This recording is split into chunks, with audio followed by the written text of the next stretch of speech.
Cool cats and kittens nation, what up? It's your commissioner Tim back at you from Vegas after a quick stint in UAE and Korea.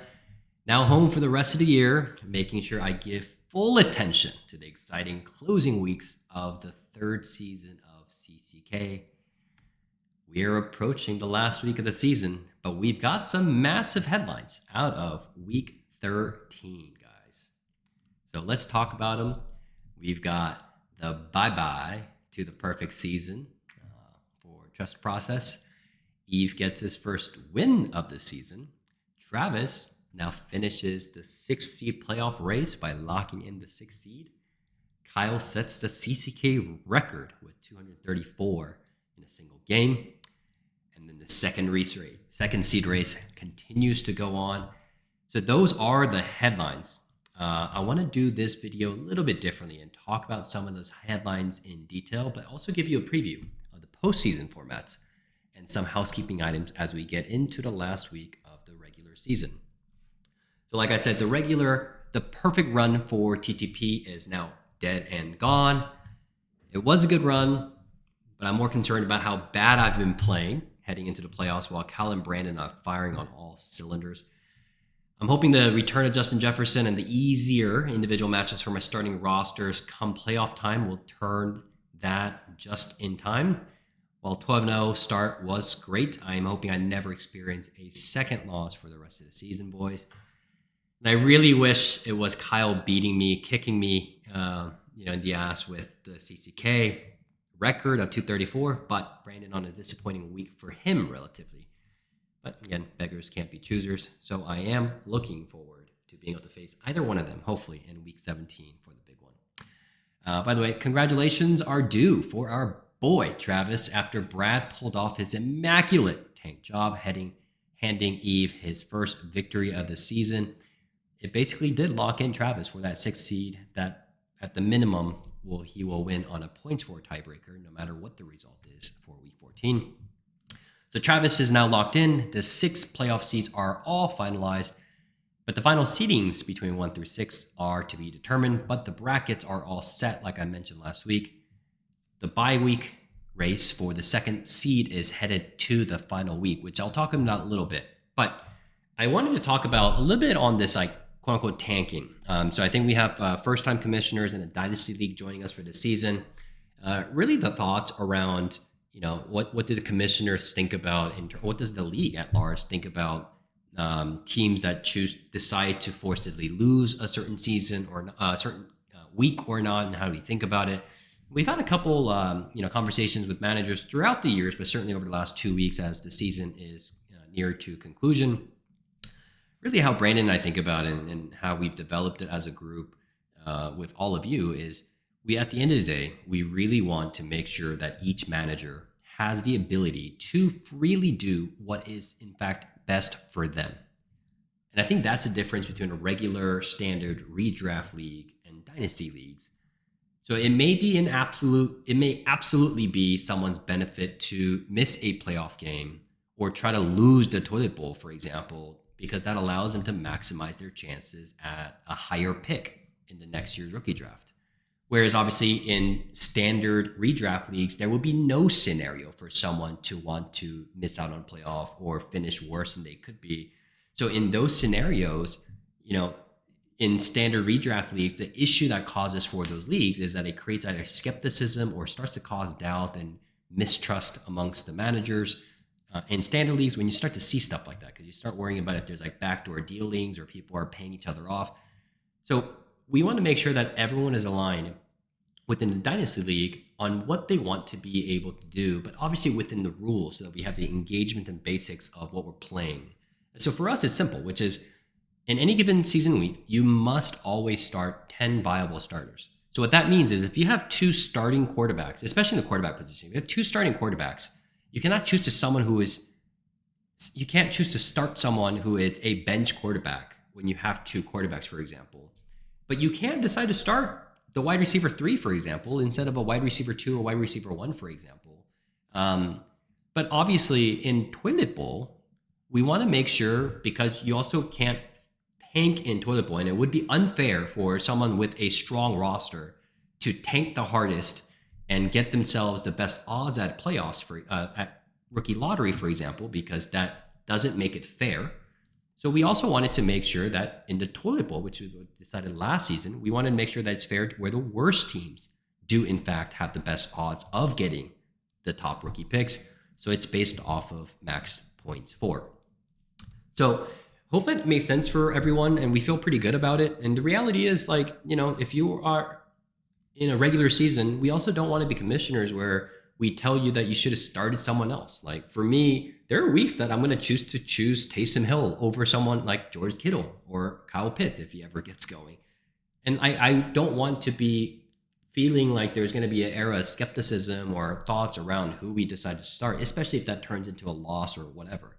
The reality is the incentives of Dynasty is very different than incentives of standard redraft leagues. And I think how Brandon and I think about our jobs as commissioners is just to make sure that there's no misalignment that could cause, some fraudulent behaviors or some shady type of behaviors and back end dealings and things like that. We want to make sure that that never happens, because if that's the case, then guess what? Just like the professional team sometimes might want to tank for Caleb Williams, might be the same thing for us. Ultimately, it's because we believe that all of us want to succeed in the long term. So that's what I'll say about the tanking stuff. By the way, this was not coming at a standpoint of someone was complaining about X or Y. None of that's ever happened. I think some of the managers reach out telling me that it might be important for me to just refresh the minds of our managers, especially because there are new first-time managers here. So hopefully you guys are all on the same page now, understand where our stance is. My only ask outside of the rules is let's just be elegant about it. I think Brad did a good job of being elegant about it. Same thing, So if your team is so good that your elegantly tanked job doesn't allow you to lose a week, well, guess what? You probably shouldn't be tanking in the first place.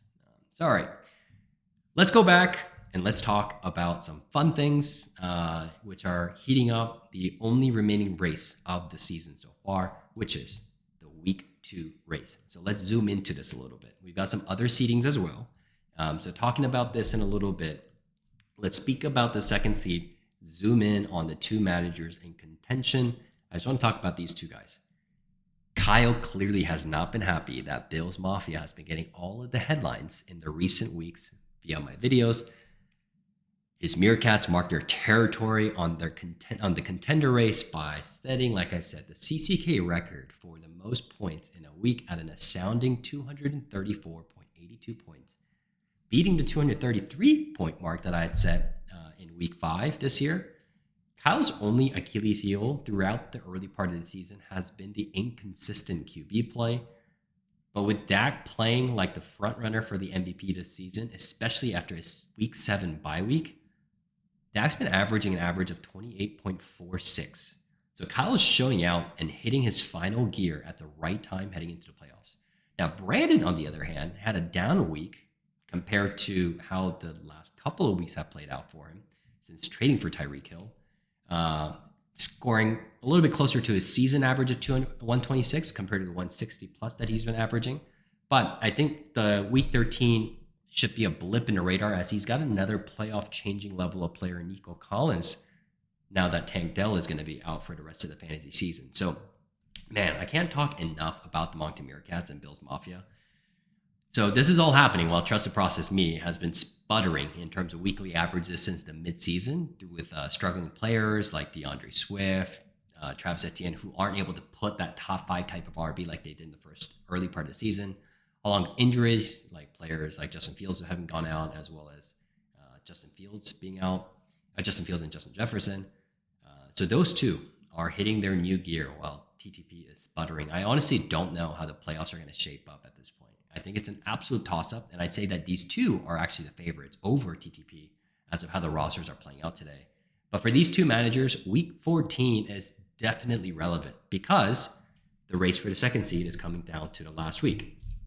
Right now, I would say that I would give the slight nod to Bills Mafia over Moncton Meerkats in terms of the upsetability or the likelihood of them winning this week. That said, it's only strictly because that Kyle is facing John, who's a much tougher opponent as another playoff opponent compared to Sergey, who Bills Mafia is facing.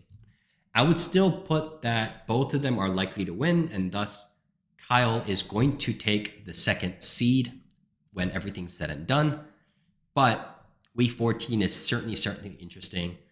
So Kyle secures the second seed here with either a win or the unlikely loss by Bills Mafia. So Kyle's in control here. He just has to win.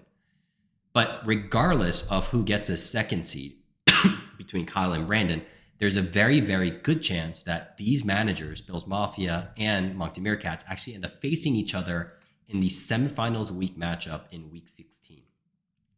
I cannot wait for that matchup. I'm just thankful to be on the other side of this bracket. Needing to beat both of these managers in back-to-back weeks could be an impossible task for anyone, especially with how they're playing at the moment. So, by the way, when it's all said and done, it looks like my preseason prediction of 3 teams being at 11 wins or better was the right on the nose, as it looks like that is the scenario playing out as we approach the final week of the season. So in terms of the seeding, the second and third seed, like I said, are in flux, but so are the fourth and fifth seed between John and Ryan. They're relatively close in points for, so in all likelihood, Ryan will be the fourth and John will likely finish fifth.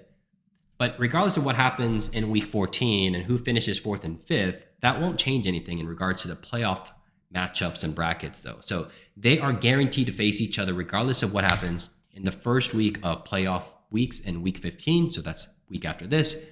And interestingly enough, though, where previously I was saying that Wooksy is locked in to be either 6th or 7th, and Travis is either going to be 6th or 7th, right now, because of the immaculate job that Wooksy has done, the 7th and the 8th seed at the moment are going to be determined on the outcome of the Wooksy versus Kevin's matchup this week between them. So the winner is going to be 7th, loser is going to be 8th. And I didn't really think too much about this, but really the winner of this matchup is going to end up facing Eve in the first round of the Toilet Bowl, with the loser facing Mr. Ambassador. So what's fascinating above this all is that neither Wooksy nor Kevin are going to be incentivized to win this match, because it is very likely that Eve will definitely lose when it comes to max points for. So they will rather face Sergey, whose max points for have been similar with them. So I'm interested to see what kind of tanking jobs that they end up pull off by needing to start 10. And by the way, if you don't start 10, or if you don't start viable players, like again, QBs that are on the bench when you don't have a QB. Now, if you don't have a QB player, that could be a benefit for you guys. But if you don't, then it's going to be up to the league and the commissioners to basically fill in for that starter, had you not been able to pick some viable players. So it's interesting. By the way, technically speaking, Mr. Ambassador could technically finish as high as a 7th seed and face Eve if Mr. Ambassador beats Bills Mafia this week and Wooksy loses this week. But that's likely not going to be the scenario, as obviously Bills Mafia has his 2nd seed going into this race as well. So anyways, while the 7th and the 8th seed are very much in the air, it will likely be, though, at least that Sergey and Eve will finish 9th and 10th respectively for the regular season. So we've got the 1st seed locked in. We've got the 9th and 8th seed basically locked in. And the 2nd and 3rd, the 4th and 5th, and the 7th and 8th are all up in the air for week 14. So, hey, talking about the rest of the season and the end of the season and the postseason, I want to share the format as a reminder for everyone for the playoffs. So at CCK, the standard, the playoffs portion for the winners, the top 6, it's a standard best PF in a single week format with your 10 starters. So it's the same season that we've had in the regular season. So nothing changes there. The top 4 are going to be paid out. And this is what we decided on when the league was expanding. So the winner is going to take $1,500 home. 2nd place, $600. 3rd place gets their money back at $250. And the 4th place gets $100. And by the way, there's the equal amount of this at 10% of it, where the winner of the best ball CCK league that Kyle set up will get $150. 2nd place getting $60. 3rd place getting $25. 4th place getting $10. So keep in mind that's going to be on top of these numbers that I've shared on the $1,500 for the winner. Now for the penalty, for the toilet bowl is the different format where it's on max points for. So you don't have to actually change any of your starting rosters or anything like that. The commissioners are actually going to be manually handling the max points for, and then thus the bracket of who advances or not. But you can feel free to do your calculations throughout week 15 and week 16 as the games are progressing to see who's here, who's where in terms of max points for. Now, obviously, the winner of the playoff matches advances to the next round, and the loser, and thus the lower scoring team of the max points for on the toilet bowl side, will get flushed into the next round of the toilet bowl. And the loser of max points for in week 17 ultimately is the one that's going to be trying to beat Sergey's record of 11 minutes and some change for the beer mile. So anyways, that's a little bit of a preview for week 14 matchups and getting you all prepped on the postseason. So let's go and check out the Nostradamus picks of last week. We've got matchup number 1 between Two Shots No Cup, Wooksy Fingerhold. Congratulations, Eve, on getting your first win. You did it. We made the call out last week. Wooksy, obviously, Brad gets his 4th straight loss here. Immaculate tank job.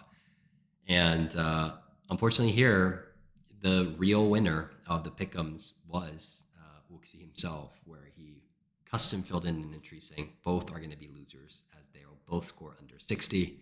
But outside of that, here are all the picks that everyone's got right. I believe I have this mixed up. I think it was actually 7 of you that picked Brad to win, and then the 3 of us, so 2 plus was on Sergey's to win. So this was actually an upset this week, where Eve, myself, and we'll count Brad as the winners of this. All right, matchup number 2, we got Full Jerry against Mr. Ambassador. Full Jerry picks up his 7th win of the season. All 10 of us got this one right. Moving on to matchup number 3, Kevin continues to pick himself, but came up short against Brady Stewart Dynasty, where the rest of the managers did get this one right. Matchup number 4, this was an interesting matchup that I had. I think I had this as an undercard for the Commissioner Pick'em of the Week, because if Huge Dicka won, then that would have clinched his playoffs. Had he lost, there was a chance that it goes to week 14, which is no longer the case. But regardless, matchup 4 was fascinating because we got Moncton Meerkats setting the league-wide record of 234 now for CCK. Congratulations. After scoring the 7th highest, I believe, 2 weeks ago, putting 234. Moncton Meerkats, like I said, is on a bender of a hot streak. All right, moving over to number 5, which this was the Commissioner Match of the Week just because of things at stake. Perfect season gone. Bills Mafia takes the win. And this was fascinating. I just want to make the call out that this, I believe, was the only matchup that Bills Mafia, where it was slightly in contention, picked me over someone else. Even if I was a favorite, Bills Mafia has always been picking the other person. But interestingly enough, he picks me to win against him this week. So we both of us got this one wrong. But regardless, Bills Mafia still in contention for that 2nd seed. All right, so no perfect picks last week. Still a close matchup with me in the lead at 54, followed by Ryan and Kyle at 53, and even John tied at 51. So the Nostradamus picks will continue, like I said, for the rest of the season and playoff games as well. So keep your selections going. There are 4 more weeks of pick'ems if you consider between now and week 17. So this inaugural Nostradamus pick'ems competition is too close to call at the moment. It's anyone's game. So keep your engagement, keep your picks coming. I shared the link on Sleeper yesterday, so fill it out for this week.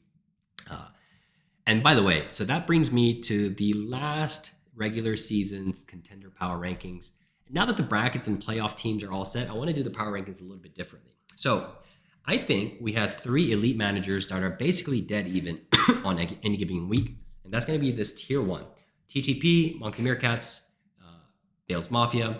I think if any one of them face each other 10 different times, I'd be surprised to see any one of them winning more than 6 against each other. And that's why I think about this tier as its own thing. And then the probability of one of the contenders in this tier 1 winning it all, I think is pretty evenly split with each other. But the probability of one of them being the winners is 90%. So definitely high. It seems very, very high, but I'll say it is largely boosted that 2 of these 3 won't be playing in week 15.